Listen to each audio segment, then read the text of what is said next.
Hey guys, I'm actually just over a week out from my little surgery, and so feeling a lot better. I'm actually wearing real pants today for the first time, which is kind of a step. I can't do a lot still, obviously, but I thought come out here for a few minutes, hang out with the cats, give them some food, right, Clyde? And something caught my eye that I thought, I could poke around with that a little bit, and it's pretty light work, and it's pretty cool. And it's inspired by my buddy Jive Hive Jeff over at Two Hacks Garage. Go check him out. I think he's going to like this one.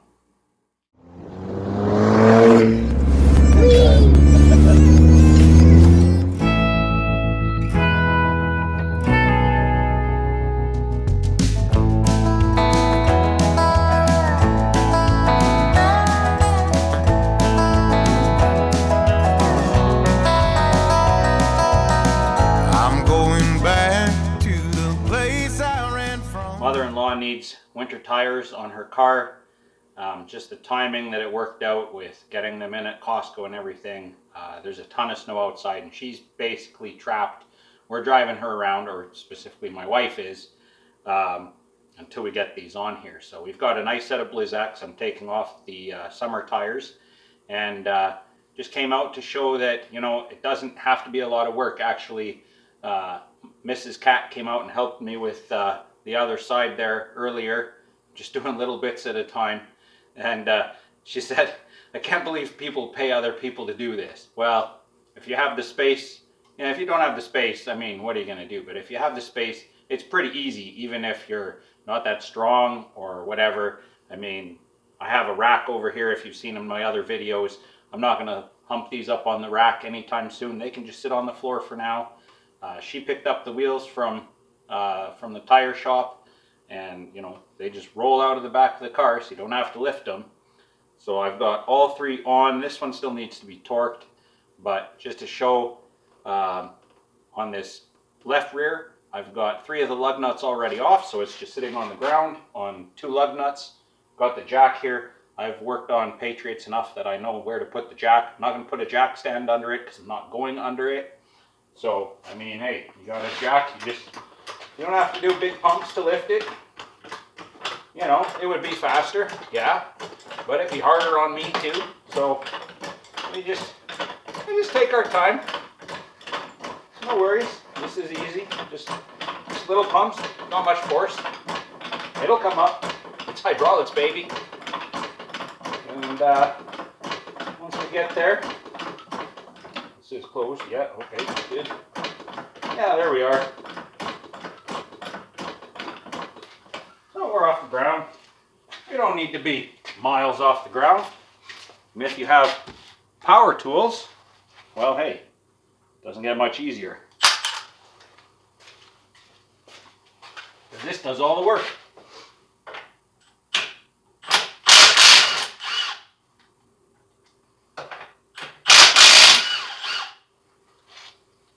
And that's it. Take the tire off. Car tires aren't very heavy. Of course it was stuck. All the other ones came off like nothing. And I'm just going to roll this out of the way over here. I'll mark it later for the position it came off.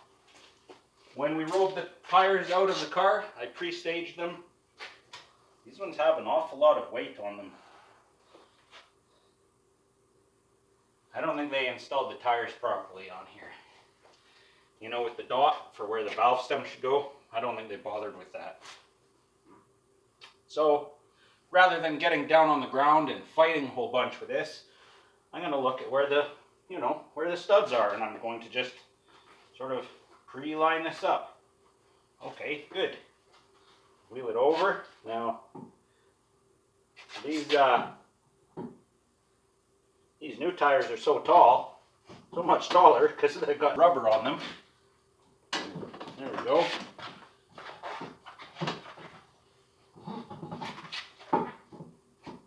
I'm just trying to find the right height here, and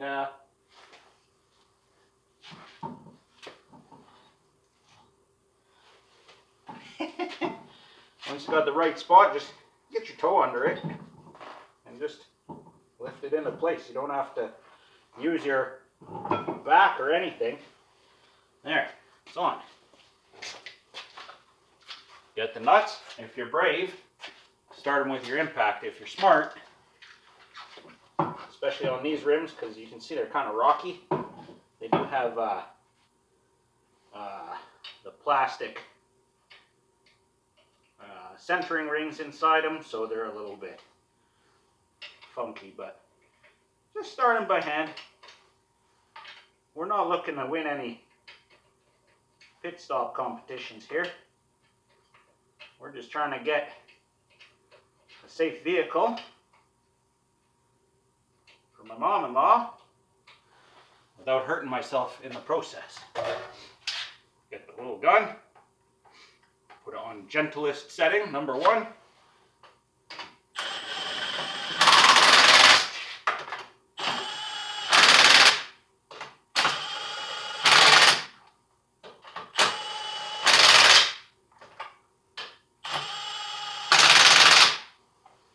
That's it. Down she goes. I can sit there for now. And then just take your time torquing. You don't have to get right down on the ground. Just like so. And then you're not putting a lot of force on yourself. You can use your own body weight to help. Whatever.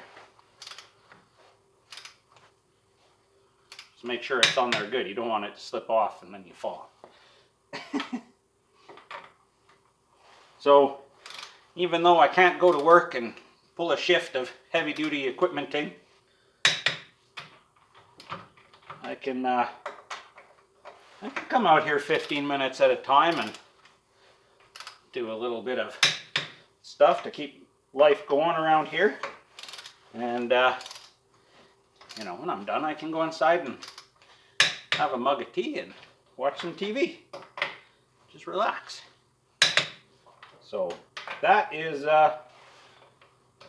basically just showing how I can keep going a little bit. I mean, under normal circumstances, this is a half-hour job and a couple of beers. So it's not as fun, but at least it's still getting done. And there we are. You know, I know some people don't like their mother-in-law, but mine's actually pretty cool.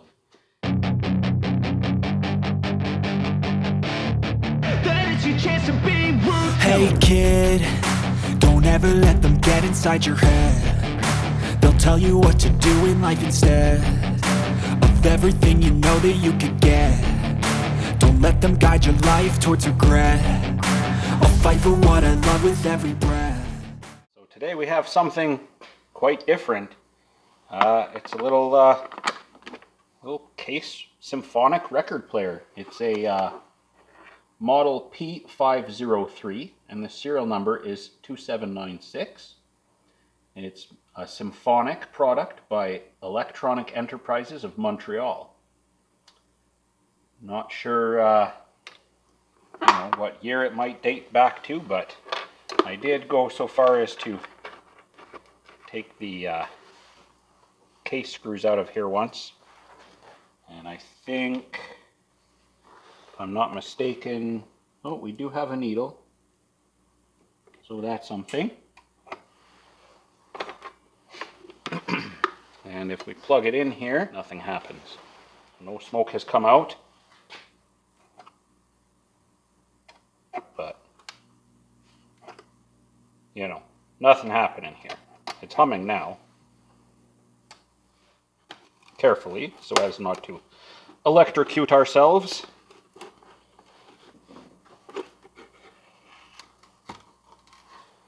Inside, it's a whole mess of whatnots. Got some tubes that look possibly burned out. A motor, you know, and so on. have power there.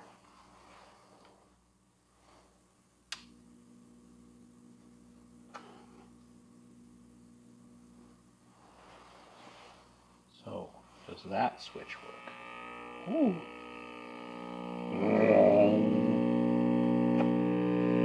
What makes the motor turn?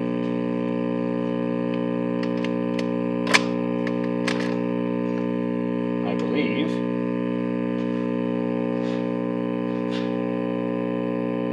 it should just be turning.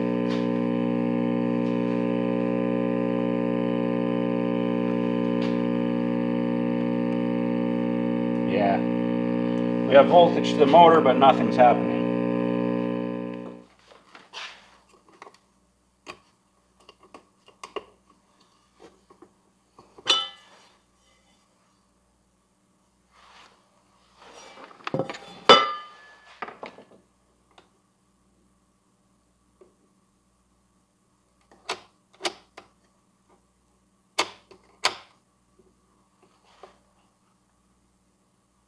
Seems like it's seized, if I had to guess.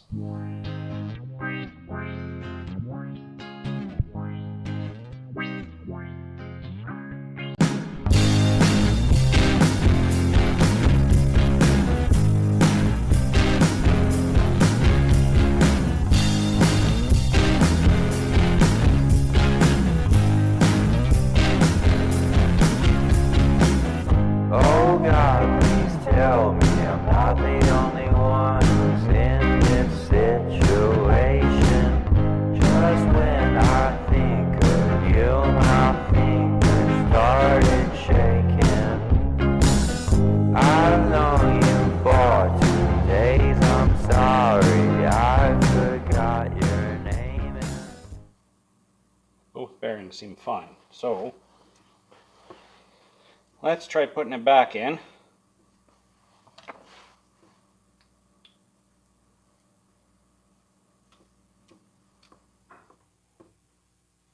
It did go this way, yeah?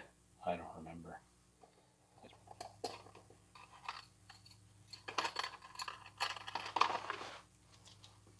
Hold it together with a couple of nuts. Such.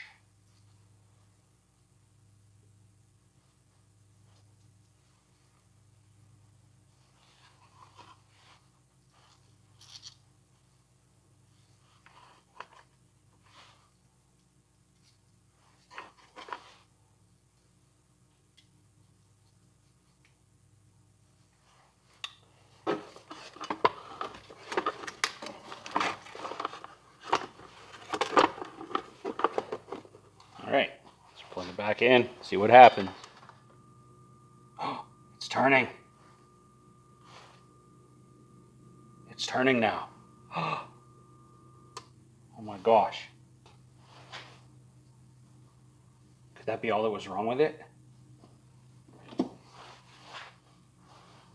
Oh man, you guys.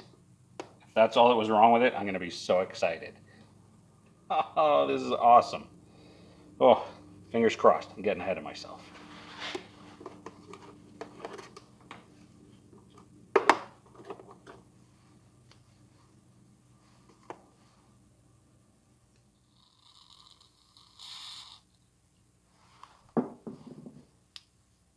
Oh, that's been so much smoother now. Whoa.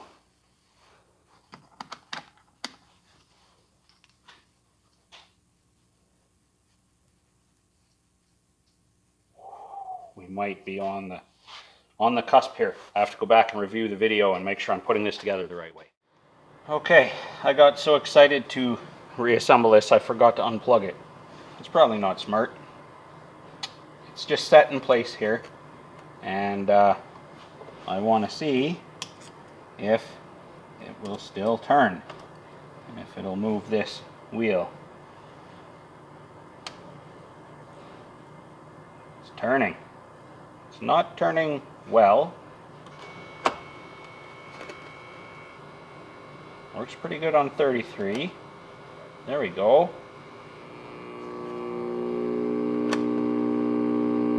It's working on all the speeds.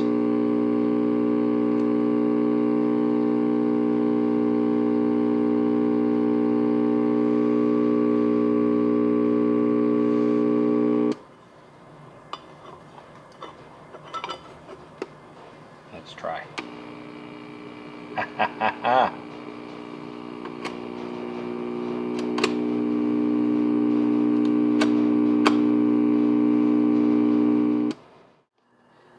Near as I can tell, this was made somewhere between 65 and 75. I'm going to keep trying to narrow it down, but you know, what better to play than Twist and Shout, right?